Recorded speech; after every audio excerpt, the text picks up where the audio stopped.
नमस्कार दोस्तों, मैं आज आपको सुनाने जा रहा हूँ छलावा पार्ट 2। हर आत्मा का अंत मुक्ति नहीं होती, कुछ आत्माएं वापस लौटती हैं और इस बार वे और ज़्यादा शक्तिशाली होती हैं। धवलपुर गांव को अब छलावा हवेली के किस्से डराते नहीं थे। वह पुरानी हवेली 5 साल पहले गिर चुकी थी और रूपा की आत्मा की मुक्ति की कहानी हर बच्चे को सुला देती थी। परंतु एक दिन गांव के उत्तर दिशा से फिर एक चीखें गूंजी। एक चरवाहा लड़का मनु सुबह की गाय चराते समय अचानक गायब हो गया। उसके साथियों ने बताया कि वह एक नई बनी पगडंडी से एक पुराने कुएं की ओर गया था, जो कि पुराने शमशान के पास था। गांव के प्रधान ने पुलिस को बुलाया पर कोई सुराग नहीं मिला। फिर उसी रात गांव के बुजुर्ग गंगाराम जी ने देखा, रात को उनकी छत पर वही लड़की खड़ी दिखाई दी जो रूपा थी।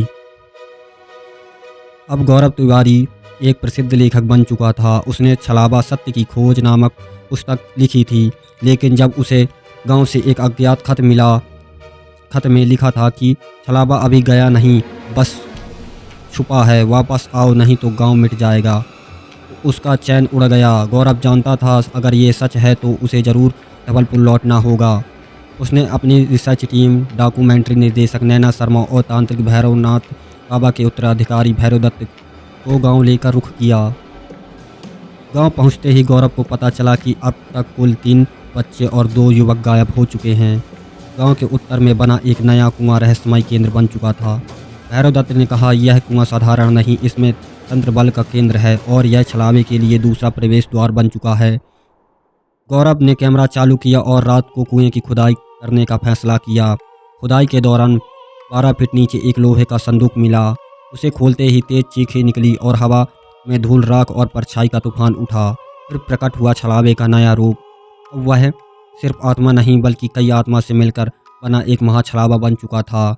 महाछलावा अब किसी भी इंसान का चेहरा, आवाज़, चाल और यादें नकल कर सकता था। वह गांव में गौरव, नैना और भैरव दत्त का रूप धारण करके भ्रम पैदा करने लगा। गांव में लोग एक दूसरे को पहचान नहीं पा रहे थे। पिता पुत्र एक दूसरे को शक की नज़र से देखने लगे। फिर एक दिन गांव की मंदिर की मूर्ति की आंखों से खून बहने लगा। जारी ने आत्महत्या कर ली और पास एक संदेश लिखा मिला, वह हमारे बीच है लेकिन कौन है असली। भैरव दत्त ने तंत्र विद्या से एक शुद्ध मंडल बनाया। उसके अंदर रहकर ही इंसान बच सकता था, पर गांव वाले डर और भ्रम में पड़ गए। कई लोग उस मंडल को कालाजाल समझ बैठे और खुद मंडल से बाहर चले गए। छलावे ने अब नई शक्तियाँ पा ली थी। वह किसी का भविष्य देखकर उन्हें डराता था और फिर उनका रूप ले लेता था। नैना को उसकी माँ की आवाज़ सुनाई देती है, घर लौट आ बेटा, यहाँ तेरा इंतज़ार है। लेकिन वह आवाज़ असली नहीं थी। वह नैना को उस कुएं तक ले गया जहाँ उसकी आत्मा कैद हो गई थी। नैना को जब उसकी माँ की आवाज़ सुनाई दी तो उसने बिना सोचे समझे शुद्ध मंडल से बाहर कदम रख दिया। बाहर आते ही हवा का रुख बदल गया। चारों ओर सन्नाटा, पक्षियों की आवाज़ और सामने वही पुराना कुआं। कुएं से एक धुंधली परछाई निकली और नैना के सामने उसकी माँ का रूप लेकर खड़ी हो गई। बेटी तू अकेली है, मैं यहीं हूँ। नैना की आंखों में आंसू थे। उसने सिसकते हुए हाथ बढ़ाया।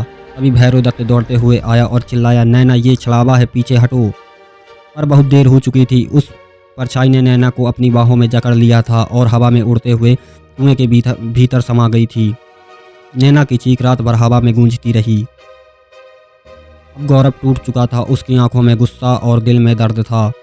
भैरव दत्त ने कहा, अब वक्त है माँ छलावे की जड़ को जानना।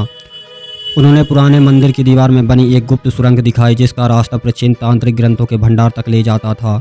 वहाँ उन्हें मिली एक 300 साल पुरानी रक्त लिपि में लिखी कथा। छलावे की आत्मा कभी एक तांत्रिक था, अघोरनाथ। वह अमर होने के लिए आत्माओं को कैद कर एक महासंयोग रचना चाहता था। जब गांव के लोगों ने उसे जिंदा जला दिया था, उसकी आत्मा विखंडित होकर हवेली, शमशान और कुएं में बट गई। हर बार जब कोई उसकी जगह पर शुद्ध आत्मा लेकर जाता तो वह फिर से पूर्णता की ओर बढ़ता। रूपा उसी चक्र का पड़ाव थी। नैना अब उसका दूसरा और अगला कौन? गौरव को नैना की आत्मा से संपर्क करना था। इसके लिए भैरव दत्त ने यज्ञ का आयोजन किया, जिसमें आत्मा के संवाद संभव होता है। यज्ञ की रात चांद पूरा था। आकाश में गर्जना हो रही थी और यज्ञ कुंड में जलता हुआ अग्नि का प्रलय। गौरव ने आंखें मूंदी और कहा, नैना अगर तुम सुन सकती हो तो हमें संकेत दो। अचानक हवा रुक गई, कुंड की अग्नि नीली हो गई। नैना की आवाज़ आई, मैं कुएं में हूँ, लेकिन ये कुआं अब एक द्वार है, एक ऐसा द्वार जो अघोर लोक की ओर खुलता है। अगर ये द्वार पूरी तरह खुल गया तो ना सिर्फ गांव बल्कि पूरी धरती तामसिक ऊर्जा में समा जाएगी।